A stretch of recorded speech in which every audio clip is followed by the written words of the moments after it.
Plongeons dans le monde captivant du travail social. Travail social. Expose ton travail social est un balado international francophone qui projette de vous faire comprendre le travail social. Je vous emmène à la rencontre de ceux et celles qui œuvrent pour le bien-être de la société. Bienvenue dans ce nouvel épisode pour aborder le travail social en Côte d'Ivoire, les missions des centres sociaux et vous présenter le programme des filets sociaux productifs. Aujourd'hui, je vous présente Aka Roland Djedji, un assistant social qui a travaillé dans plusieurs centres sociaux de Côte d'Ivoire. Roland a débuté sa carrière dans la prise en charge des orphelins et autres enfants rendus vulnérables par le VIH-Sida, ainsi que dans le renforcement des capacités des travailleurs et travailleuses sociales et conseillers et conseillères communautaires des ONG, qui interviennent aussi dans le domaine du VIH-Sida. Il a également été directeur de centre social afin d'en gérer l'administration du centre, le management, du personnel et du budget. Depuis l'année dernière, en tant qu'attaché social, il œuvre au sein de la direction régionale de la protection sociale des Lagunes 1, Abidjan Sud, pour le ministère en charge de l'emploi et de la protection sociale. Il coordonne les activités de différents centres sociaux du district d'Abidjan, dont le programme des filets sociaux productifs. Bonjour Roland. Bonjour Stéphanie. Merci pour ta présence. Alors, comme d'habitude, je vais débuter tout de suite avec ma première question. Comment fonctionne le travail social en Côte d'Ivoire ? Alors, le travail social en Côte d'Ivoire, c'est un travail de prise en charge de toutes les vulnérabilités en Côte d'Ivoire. On les trouve aussi bien dans l'administration publique que dans l'administration privée, mais aussi dans les ONG nationales comme internationales. Donc, le travail social, c'est celui qui a l'expertise pour la prise en charge des vulnérabilités dans la société. Les blessés de la vie, les laissés pour compte, les femmes battues, les enfants marginalisés et toutes ces personnes-là, vraiment qui sont dans les difficultés dans la vie quotidienne, c'est ceux-là que les travailleurs sociaux prennent en charge, en se basant bien sûr sur les potentialités qu'eux-mêmes ils ont pour pouvoir leur conférer une certaine autonomie. Maintenant, est-ce que tu pourrais nous préciser qui sont les travailleurs et les travailleuses sociales ? Est-ce que c'est un peu comme en Europe, avec des éducatrices spécialisées, des assistantes sociales ? Tout à fait. En Côte d'Ivoire, c'est pareil, c'est la copie conforme de la France. On a les éducateurs spécialisés, on a les éducateurs préscolaires. Les éducateurs spécialisés, c'est ceux qui sont plus aptes à prendre en charge les enfants porteurs de handicap. Les éducateurs préscolaires, eux, ils ont l'expertise dans la prise en charge de la petite enfance, mais les enfants, je pourrais dire, en griffe sains, qui ne sont pas porteurs de handicap. On a les assistants sociaux adjoints. Il y a également les maîtres d'éducation spécialisés et il y a les maîtres d'éducation spécialisés adjoints également. Donc, c'est tout cet ensemble-là qu'on appelle les travailleurs sociaux en Côte d'Ivoire. Merci pour ces explications. Alors, j'ai eu l'opportunité, d'exercer pendant 3 mois dans un centre social à Agboville, justement en Côte d'Ivoire, il y a quelques années. Et comme je sais que tu maîtrises bien ces structures, est-ce que tu pourrais nous rappeler, nous indiquer les 4 missions principales des centres sociaux ? Alors, les services qu'on trouve dans un centre social, il y a le service de la protection familiale. C'est un service qui est compétent dans la prise en charge du couple mère-enfant. Tout ce qui concerne les activités de pesée, de vaccination des enfants, de suivi staturo-pondéral des enfants, des démonstrations diététiques, des conseils nutritionnels aux mamans pour pouvoir mieux s'occuper de leurs enfants. C'est vraiment ce service-là qui est compétent dans ce domaine-là. Ensuite, le deuxième service, le service de l'animation sociale.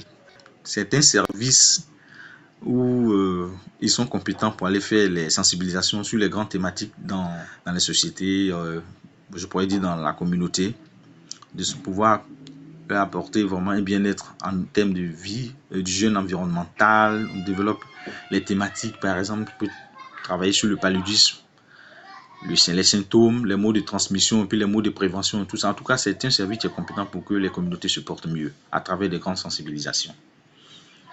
Ensuite, le troisième service, c'est le service de l'assistance éducative.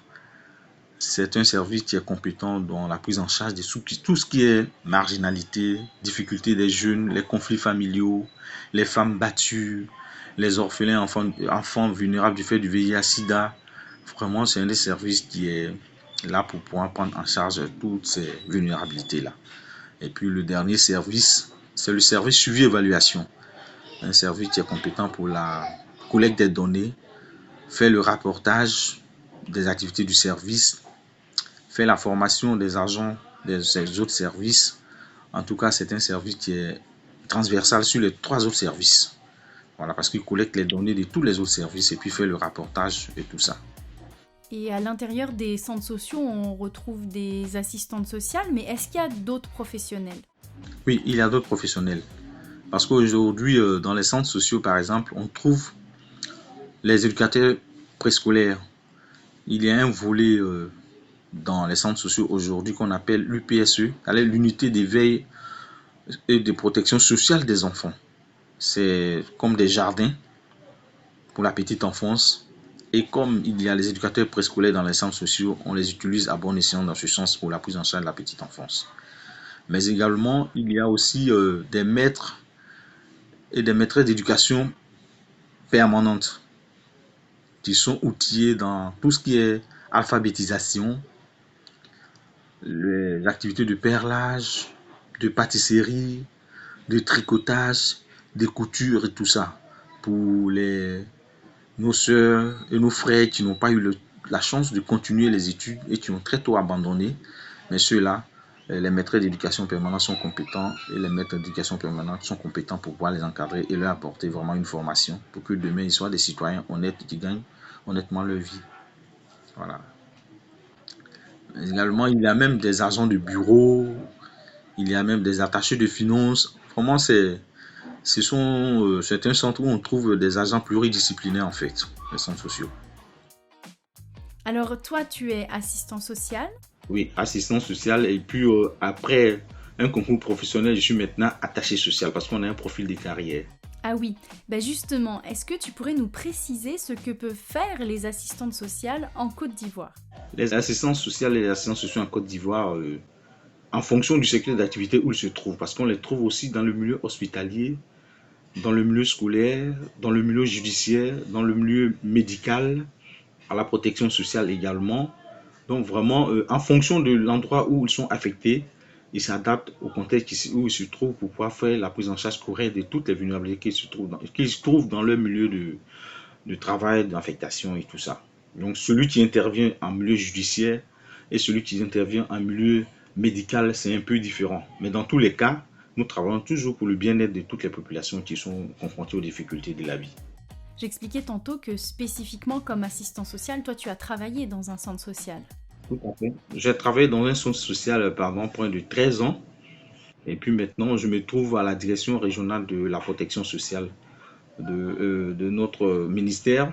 Nous couvrons 6 centres sociaux. Donc nous, le niveau où je me trouve, nous faisons plus le suivi et nous faisons aussi, comment on appelle ça, le renforcement des capacités. En tout cas, nous coachons les assistants sociaux. Voilà. C'est nous qui faisons le suivi de toutes leurs activités, de tout leur travail qu'ils font pour leur donner les orientations nécessaires pour rectifier le outil si ça ne va pas, pour leur apporter l'assistance dont ils ont besoin en termes de renforcement des capacités, en tout cas pour mettre à jour leurs connaissances et tout ça. Oui, en fait, je trouve que ça fait écho un peu à la supervision, au soutien à la pratique professionnelle, avec ton vocabulaire aussi. Tout à fait. Alors, merci pour ces détails. Maintenant, lorsque tu as participé pour proposer un épisode pour ce balado, tu m'as beaucoup parlé du programme des filets sociaux productifs. C'est le moment, est-ce que tu pourrais nous expliquer ce que c'est, ce programme, et à quoi ça sert? Alors, les filets sociaux productifs en Côte d'Ivoire, c'est un transfèrement monétaire qui est fait aux couches les plus vulnérables. Ils reçoivent 36 000 francs chaque trimestre, ça fait 144 000 francs le mois. Et ils reçoivent vraiment ce transfèrement-là pendant 3 ans. Pendant 3 ans. Mais pendant qu'ils reçoivent cet argent, on les encadre à leur conférer une certaine autonomie financière en les regroupant en association pour qu'ils fassent des activités génératives de revenus parce que ce n'est qu'un projet. Le projet a une fin et lorsque le financement va finir, il faut que ces personnes-là continuent de vivre avec l'argent qu'ils ont reçu. Donc c'est un transfèrement monétaire qui est fait en fonction de leur précarité, mais en même temps, ça leur permet de sortir de la pauvreté et de faire une activité génératrice de revenus pour leur conférer la dignité. Mais pourquoi filets sociaux productifs? Filets sociaux parce que c'est un appât. en leur conférant les 36 000 francs, on les met en association villageoise d'épargne et de crédit pour faire des activités génératives de revenus. Mais en même temps, l'État fait en sorte de pouvoir les mettre dans une base de données. Et lorsqu'il y a d'autres activités, comme par exemple les sensibilisations, des activités à faire concernant la couverture maladie universelle, en tout cas, il y a des activités à faire. C'est comme si c'est une base de données dans laquelle l'État puisse pouvoir les mettre en activité. Donc, ce que je comprends, Roland, c'est que pendant 3 ans, les ménages obtiennent un revenu minimum qui leur permet de pouvoir travailler pour générer d'autres revenus. Tout à fait. Mais initialement, comment les personnes sont recrutées? Puis, en fait, je me demande, est-ce qu'ils sont accompagnés durant leur parcours? Alors, ils sont sélectionnés, c'est ce qu'on appelle le ciblage des ménages.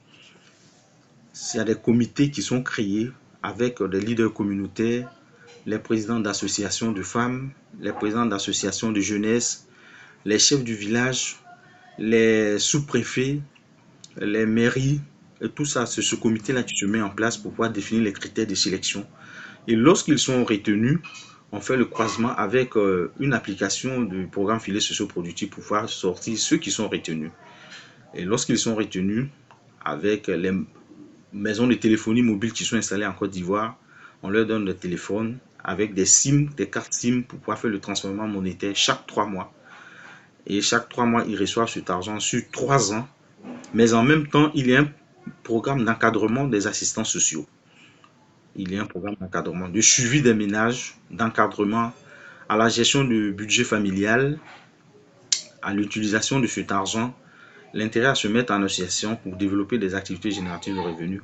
Parce que, comme je le répète, ce n'est qu'un projet qui doit prendre fin. Mais lorsque l'État se retire après ce financement, il faut que ces personnes-là vivent. En temps, on les a déjà formés en association, en activités génératives de revenus, faire leurs activités pour qu'eux-mêmes se prennent en charge, scolariser leurs enfants, faire du commerce. Vraiment, c'est une activité qui leur permet d'être financièrement autonomes après le retrait de l'État. Donc oui, on fait le tour là. Donc pendant les 3 ans, il y a un suivi qui est proposé par les assistantes sociales. Et au bout des 3 ans, la plupart, ou j'imagine peut-être tous les ménages, ont développé les compétences nécessaires, ou en tout cas ont trouvé des activités qui leur génèrent un revenu par eux-mêmes, sans avoir besoin du programme des filets sociaux productifs. Tout à fait, tout à fait, tout à fait. C'est vraiment un programme porteur pour la population. C'est vraiment génial. C'est génial, c'est une activité qui permet aux gens de sortir de la pauvreté. C'est vrai, apparemment on va trouver que cet argent il est petit, mais quand les gens se mettent en association, qu'ils développent des activités, vraiment ils en font des bénéfices et puis ils arrivent à vivre correctement de ces activités-là. Alors, après tout ce bel échange, on se dirige doucement vers la fin de l'épisode. Je vais donc te lancer sur le mot de la fin. C'est vite parti, hein. Je voudrais vraiment dire merci à Stéphanie de nous donner cette opportunité-là, vraiment d'exposer sur le travail social. Je trouve que vraiment c'est une opportunité. Nous aussi en Afrique, on manque beaucoup de spécialités. Pas comme au Canada où il y a les assistants sociaux spécialisés dans tel domaine. Nous, on ne fait pas trop de spécialités. Si on doit faire des spécialités, on doit aller à l'étranger, soit au Canada et tout ça. Et c'est une opportunité. Si on pouvait créer ce pont-là pour qu'on puisse être... je peux faire une spécialité dans un domaine précis, ça sera vraiment l'idéal pour moi. Voilà, parce que on nous forme tous. Et puis, en fonction de là où on t'a affecté, où on t'a orienté, tu dois t'adapter au milieu. C'est un peu compliqué pour nous. Voilà.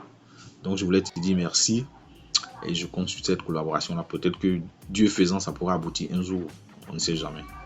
Merci beaucoup pour ce message et je te le souhaite. Je vous souhaite de créer de belles collaborations.